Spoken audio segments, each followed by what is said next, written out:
जयकुमार गोरे सारखे विकृत मंत्री या राज्याच्या मंत्रिमंडळामध्ये आहेत. समोर काही पुरावे आले, आता तुम्ही कुठले पुरावे शोधणार आहात? हा अत्यंत गंभीर प्रश्न आणि विधानसभेत या प्रश्नावरती आवाज उठवावा लागेल. बोला. जयकुमार गोरेंच्या ही राजीनाम्याची मागणी शिवसेना मागणी कशाला करायला पाहिजे? लात मारली पाहिजे अशा मंत्र्यांना. महिलांच्या संदर्भात विनयभंग करणारे हे मंत्री आहेत, हे समोर येत आहे मंत्रिमंडळामध्ये.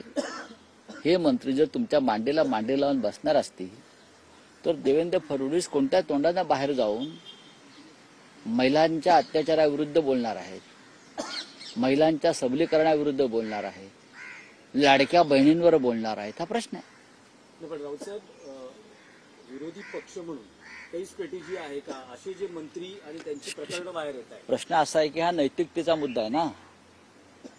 काही गोष्टी म्हणजे मी जे म्हणतो की नैतिकता यांच्या आसपास मैलभर फिरत नाही, तरी नैतिकतेवर बोलावं लागतं. आमचं आम्ही बघू विरोधी पक्षाचं. तुम्ही मुख्यमंत्री म्हणून, सरकार म्हणून काय करताय, हे सगळे प्रश्न मी केंद्राकडे सुद्धा पाठवणार आहे. अमित शहाना पत्र देऊन सांगणार आहे की आपण तरी यात लक्ष घाला. पण राऊतसाहेब, काल मंत्रिपदाचा राजीनामा दिल्यानंतर धनंजय मुंडेंनी जी ट्विटरवर विवेक बुद्धीला स्मरून राजीनामा देत असल्याचं सांगताना प्रकृतीचंही त्यांनी कारण दिलेलं आहे. बघा, त्यांची प्रकृती उत्तम आहे. ते काल चुरूचुरू बोलत होते. मला 2 मिनिटंही बोलता येत नाही वगैरे असं मी आधी ऐकलं आणि मलाही त्यांच्याविषयी दया आली.